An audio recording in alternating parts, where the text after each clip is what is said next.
In this video, I'm going to show you a quick, short way to remove the background out of a photo. Now, I have a picture here of a dog in front of a wall.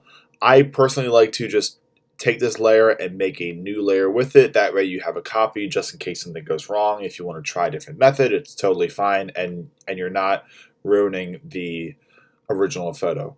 Now, simply put, we're going to go to the left-hand toolbar here where you have your quick selection, but I'm going to select the object selection tool, and I'm going to drag over the object that I want to cut out, and it's going to take a second, and it's going to select the dog. Now it's not totally perfect, so I like to go back in with the quick selection tool and select any area that I want that the tool didn't originally pick up.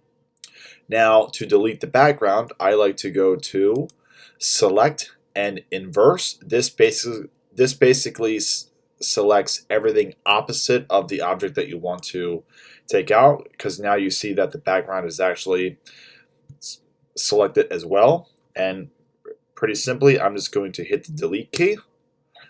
And now, if I were to go back to your layers and turn off the original photo, here is your image. The background is off, and now you can save this or export this as a PNG, and now you have a perfectly trimmed up dog, or whatever subject you have.